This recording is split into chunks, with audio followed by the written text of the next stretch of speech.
నమస్తే, welcome to Leo. మనతో ఉన్నారు పొలిటికల్ అనలిస్ట్ శ్రీలీల గారు. నమస్తే అండి. నమస్తే అండి. వైఎస్ జగన్మోహన్ రెడ్డి గారు ప్రెస్ మీట్ పెట్టి మరి చంద్రబాబు నాయుడు గారి వల్లే ఎన్నో కంపెనీలు భయపడి పారిపోయాయని చెప్పేసి అంటున్నారు.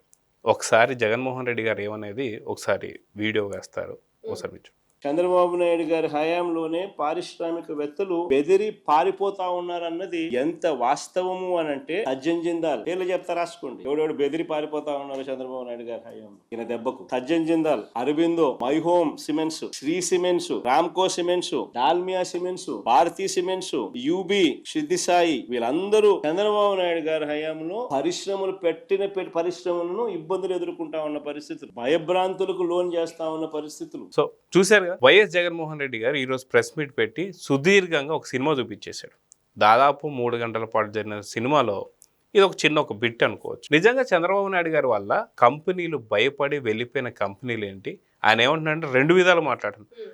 కంపెనీలు భయపడి వెళ్ళిపోయా అంటున్నాడు, ఇప్పుడు కంపెనీలు ఇబ్బంది పడుతున్నాడు. అంటే వెళ్ళిపోయాయా, ఉన్నాయా, ఉంటే ఇబ్బందులు పడుతున్నాయా, పడితే ఎలాంటి ఇబ్బందులు పడుతున్నాయి, ఎందుకు ఇబ్బంది పడుతున్నారంటే ఏం చెప్తారు? ఇక్కడ జగన్మోహన్ రెడ్డి గారు అన్నట్లుగా చంద్రబాబు నాయుడు గారిని చూసి కంపెనీలు వెళ్ళిపోయినాయి అని అంటున్నారు కదా.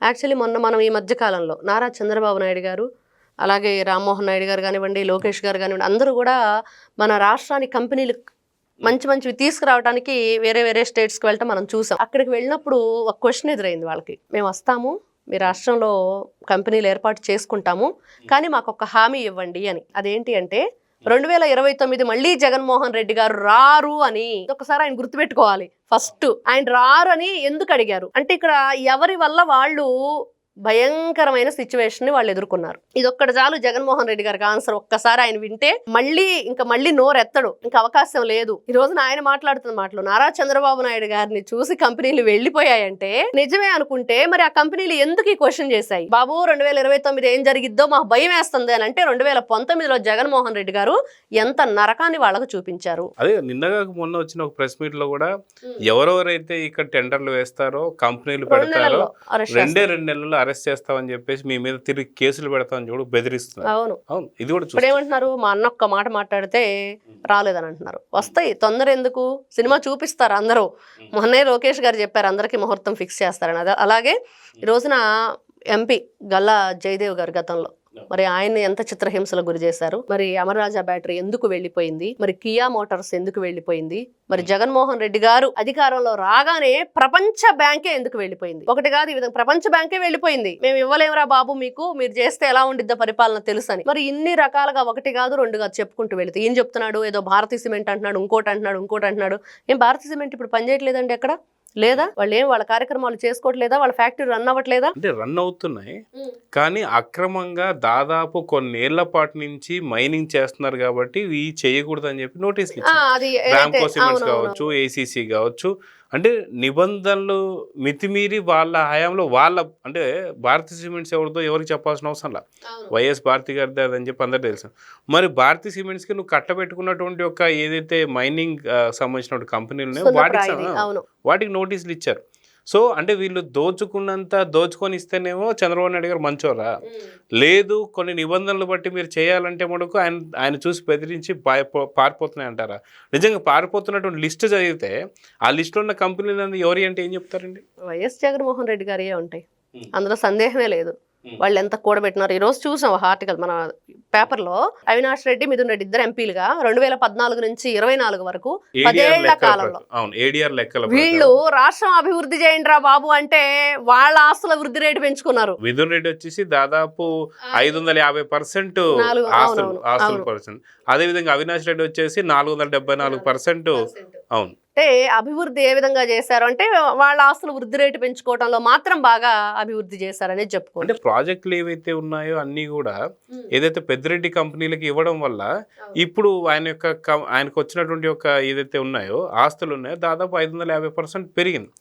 మరి అవినాష్ రెడ్డికి ఏ కంపెనీలు ఉన్నాయి, ఎలా పెంచుకున్నాడు అంటే ఏం చెప్తారు? ఏం చెప్తామండి, ఇక్కడ జగన్మోహన్ రెడ్డి గారు దోచుకో దాచుకో పంచుకో అన్నదానికి నిదర్శనంగా వీళ్ళ ఆస్తులు కనిపిస్తున్నాయి.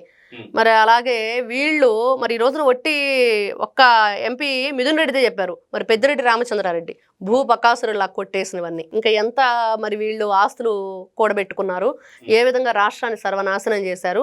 ఈ రోజున చూసాం జగన్మోహన్ రెడ్డి గారు ప్రతిసారి కంపెనీలు భయపడ్డాయి అంటున్నారు కదా, మరి ఈయన ఈ రోజున కూటమి ప్రభుత్వం అధికారంలోకి వచ్చాక ఎన్ని వందల మెయిల్స్ కంపెనీలు రాకుండా చేశారు. మరి ₹1 ఇడ్లీ వస్తుందో రాదో తెలియదు కానీ 99 పైసలకే భూములు కట్టబెట్టారని ఎలాంటి ప్రచారం చేశారు. మరి ఆ విధంగా చెప్పుకుంటూ వెళ్తే వీళ్ళు ఏది రాకుండా చేయడానికి ప్రయత్నాలు చేశారు. కానీ గూగుల్ డేటా సెంటర్ ఏమన్నారండి, అసలు అది వస్తే యువత ఇదైపోతుంది, రకరకాల ఏదో జరిగిపోయింది, జాబ్స్ కూడా ఉండవు, మహా అంటే వాచ్మెన్ జాబ్ తప్ప ఏమీ ఉండదని చెప్పాడు. తర్వాత వాళ్ళ మనుషులు ఏం చెప్పారు, పేటిఎం బ్యాచ్ మా జగన్ అనే తెచ్చాడు గూగుల్ డేటా సెంటర్ ని, మరి మా క్రెడిట్ కొట్టేస్తున్నారని. క్రెడిట్ లేని మీరు క్రెడిట్ గురించి మాట్లాడటం చాలా హాస్యాస్పదం.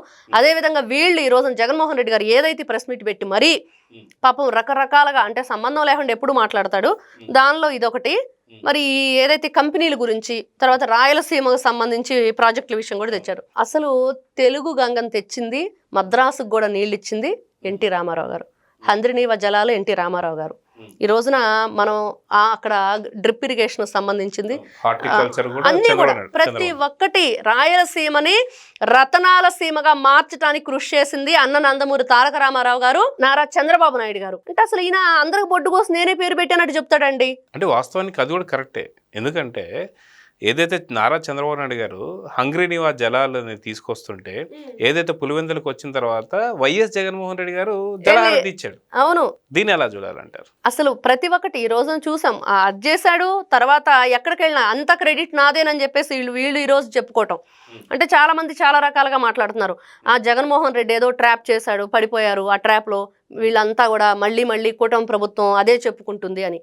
కానీ చెప్పాలి ప్రజలకి, మనం ఈ రోజున ఇంకో గంటకో రేపటికో ఏం జరిగిద్ది అనేది అలారం పెట్టుకుంటున్నాం. అలాంటిది ఎన్నో సంవత్సరాల క్రితం జరిగిన విషయాల్ని పదే చెప్పాలి, ప్రజలకు చేరవేయవలసిన బాధ్యత ఉంది.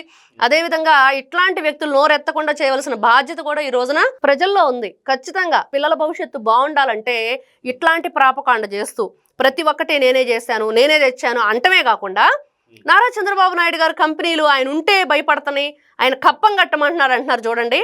అసలు ఏదైనా సరే నమ్మలేని నిజాలు అంటారు కదా, అలా చెప్తాడు ఈయన. అంటే భారతిరెడ్డి గారు ఇప్పుడు కప్పం కడుతున్నారా చంద్రబాబు? అది చెప్పాలి, జగన్మోహన్ రెడ్డి గారు చెప్పాలి. భారతిరెడ్డి గారు కడుతున్నారా, ఆయన చెప్పిన కంపెనీలన్నీ ఎలా కడుతున్నాయి, విత్ ప్రూఫ్స్ తో మాట్లాడరండి వీళ్ళు ఎప్పుడు. విత్ ప్రూఫ్స్ తో మాట్లాడితే అరవిందో కంపెనీ కడుతుందంటే విజయసాయి రెడ్డి గారు అల్లుడేగా మరి చెప్పాలి. మరి వాళ్ళు ఎప్పుడు బయటకు రాలేదు, అమ్మో మేము ఇబ్బందులు ఎదుర్కొంటున్నాం. ఈ రోజున ఇక్కడ జగన్మోహన్ రెడ్డి గారు చెప్పే కంపెనీలు కానివ్వండి, ఏదో సమస్యలు ఎదుర్కొంటున్నారు కూటమి ప్రభుత్వం వల్ల ఆంధ్ర రాష్ట్ర ప్రజలు అని చెప్తున్నా ప్రజలు కానివ్వండి, ఎప్పుడూ బయటకు వచ్చేసి ఇదిగో ఈ రోజున ఈ ప్రభుత్వం వల్ల మేము సమస్యలు ఎదుర్కొంటున్నాం, మాకు ఇలాంటి సమస్యలు ఉన్నాయి, ఇదిగో మేము విధంగా ఇబ్బందులకు గురయ్యాము, ఇదిగో ప్రూఫ్స్ అని చెప్పి ఎవరు చూపించింది లేదు. కానీ జగన్మోహన్ రెడ్డి గారు మాత్రం స్క్రిప్ట్ తీసుకొని వచ్చేసి ఈ రోజున ఆయన మాట్లాడవలసిన దేని గురించి మాట్లాడాలి, అసలు ఈ కాగ్నిజెంట్ కానివ్వండి, లేకపోతే TCS కానివ్వండి, లేకపోతే గూగుల్ కానివ్వండి, కంపెనీలు రాకుండా ఎవరు మెయిల్స్ పెట్టారు, మరి ఎంత మందిని ఎన్ని విధాలుగా ఇబ్బంది గురి చేశారు, బోసుడికే అన్నందుకే 3rd డిగ్రీ ఎందుకు ఇచ్చారు, మరి డాక్టర్ సుధాకర్ ఆయన దళితుడు మాస్క్ అడిగినందుకు ఎందుకు చంపేశారు, ఇలా చెప్పుకుంటూ వెళ్తే బోలెడన్ని వాటన్నిటికి సమాధానం చెప్పాలి ఈయన. ఈ రోజున మద్యం సీసాలు ఎవరు పెట్టారు అక్కడ కొండ మీద, మరి ఆ కొండ మీద మరి నా మనుషులు ఎంతమంది ఉన్నారని చెప్పేసి ఎందుకు చెప్తున్నాడు, మరి ఆ బంగారు తావడంలో ఏదైతే ఉన్నాయో 50 కేజీల బంగారం ఎక్కడికి వెళ్ళిందో చెప్పాలి. జగన్మోహన్ రెడ్డి గారు అధికారంలో ఉన్నప్పుడు చాలా జరిగింది. ఈ రోజున చెప్పుకుంటూ పోతే మనకు అసలు ఎన్ని ఎపిసోడ్లు వస్తాయో కూడా తెలియని పరిస్థితి. అంత ఘోరంగా చేసింది మీరు, చేయించింది మీరు, దోచుకుంది మీరు, రాష్ట్రాన్ని 30 సంవత్సరాలు వెనక్కి తీసుకెళ్ళింది వేరు. అన్నీ చేసి ఈ రోజున మళ్ళీ ఏం తెలియనట్లుగా ప్రెస్ ముందుకు వచ్చేసి ఇదిగో దెయ్యాలు వేదాలు వల్లించినట్లే ఉంది ఈ రోజున జగన్మోహన్ రెడ్డి గారి ప్రెస్ మీట్. ఇంకా అదొక్కటే, ఇంకా అంతకు మించి ఇంకా దెయ్యాలు వేదాలు వల్లించడం అంటే ఇదే. సో చూద్దామని మొత్తానికి జగన్మోహన్ రెడ్డి గారి ప్రెస్ మీట్ మొత్తం తనకి తానే అర్థం కానటువంటి ప్రెస్ మీట్ పెట్టాడని చెప్పేసి ఏపీ ప్రజలు అయితే అనుకుంటున్నారు.